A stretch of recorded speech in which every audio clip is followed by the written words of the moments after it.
Halo temanku semuanya, jadi malam ini saya mau sedikit menjawab pertanyaan dari sahabatku yang di luar sana ya. Menanyakan banyak mana ya, lebih banyak monyet ekor panjang atau lebih banyak monyet ekor babi. Untuk habitat kita bahas dulu ya, tempat mereka tinggal dan penyebarannya. Jadi untuk penyebaran monyet ekor panjang itu jika di Indonesia itu berada di setiap pulau. Sumatera, Pulau Jawa, Kalimantan, bahkan Bali. Nah, dari tempat habitat mereka yang terdapat di beberapa pulau, dari situ bisa kita gambarkan atau bisa kita bayangkan populasi monyet ekor panjang itu lebih banyak daripada monyet ekor babi. Sedangkan monyet ekor babi itu hanya terdapat di Pulau Sumatera dan Kalimantan. Nah, maka dari itu bisa disimpulkan bahwa monyet ekor panjang populasi mereka lebih banyak ya. Sedangkan monyet ekor babi populasi mereka di bawah dari monyet ekor panjang. Nah, untuk populasi yang paling banyak untuk saat ini di mana di negaramu? Nah, saya pun tidak bisa menjawab dengan pasti atau tidak bisa menjawab dengan akurat karena saya sendiri tidak memiliki data yang berasal dari penelitian yang jelas ya. Dan bisa dikatakan mungkin populasi mereka bisa dikatakan sedikit menurun ya.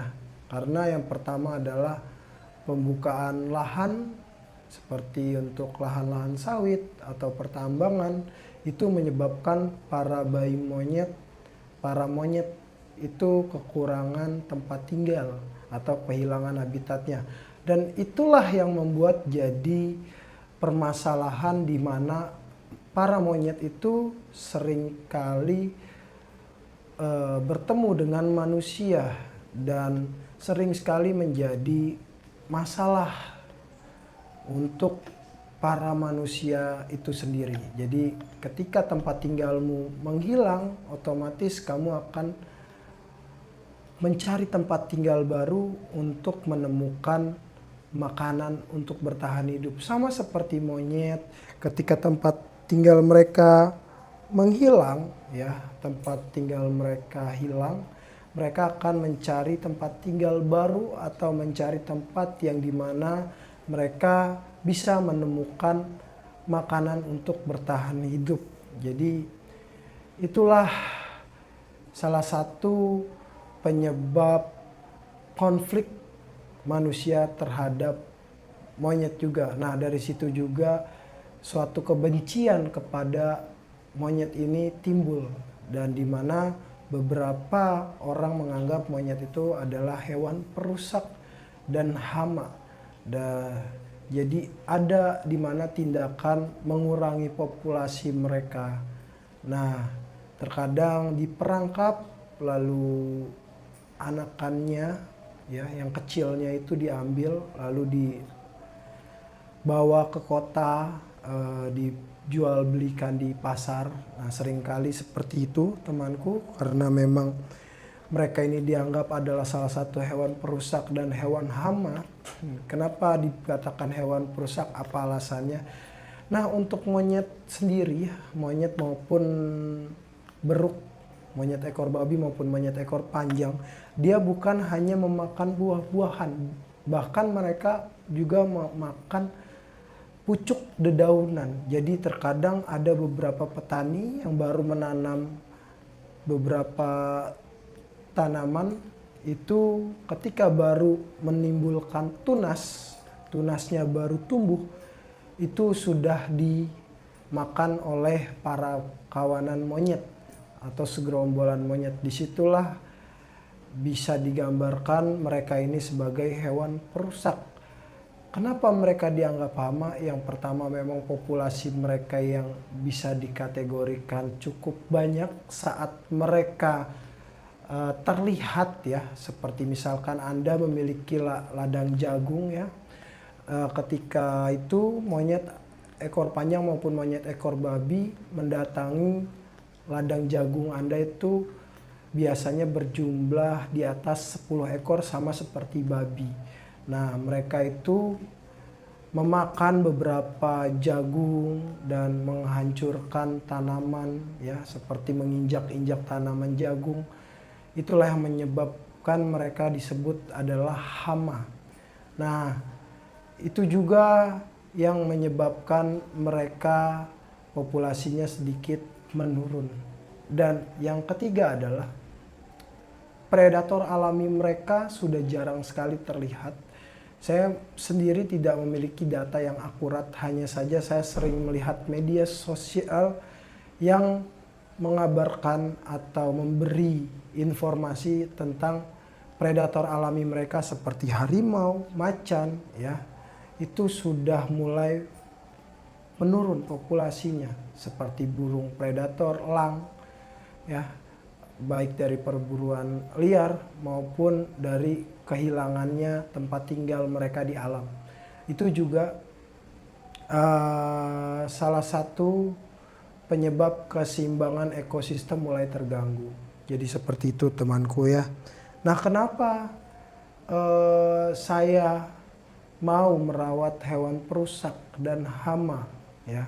Sering sekali saya mendengarkan komentar atau membaca komentar dari beberapa negara mengatakan kau hanya merawat sampah atau kotoran itu ya, hama atau si perusak itu, sepertinya Anda adalah orang yang tidak memiliki pekerjaan. Jadi saya selalu mengatakan saluran ini dibuat hanya untuk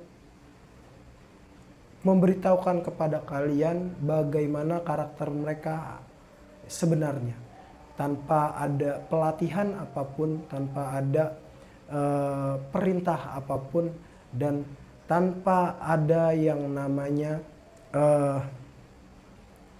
menjual kelucuan. Melainkan setiap video yang saya buat adalah saya mengadopsi beberapa bayi monyet yang memang sakit ya, seperti diare, seperti kemarin banyak luka ataupun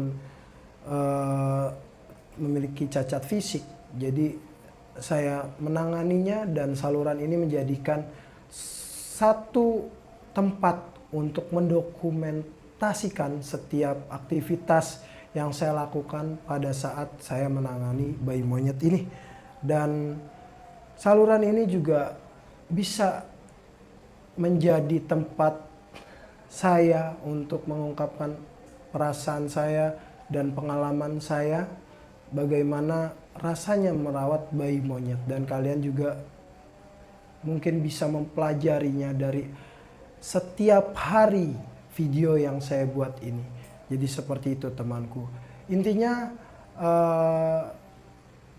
saluran ini selalu membahas tentang baik buruknya monyet ekor panjang maupun monyet ekor babi, seperti itu temanku. Nah, jadi balik lagi ke pertanyaan awal, yang dimana awal kita membahas populasi yang lebih banyak di negara saya katakan monyet ekor panjang. Meskipun saya tidak memiliki data akurat yang tepat atas penelitian yang saya teliti sendiri, tapi dari tempat tinggal mereka ya, dari beberapa pulau, monyet ekor panjang terdapat di berbagai pulau di Indonesia, seperti Kalimantan, Bali, Jawa maupun Sumatera. Jadi seperti itu temanku ya. Oke, mungkin cukup sekian video yang saya buat kali ini. Itu menjawab pertanyaan temanku, sahabatku yang ada di luar sana. Semoga apa yang saya katakan ini bisa memahami dengan baik dan jelas. Apabila memang ada kesalahan kata atau mungkin perbedaan pendapat, kalian bisa berkomentar saja. Kita saling bertukar cerita di saluran ini. Terima kasih sekali lagi saya ucapkan untuk kalian yang sudah menonton di saluran saya. Lanjut lagi di video selanjutnya. Terima kasih.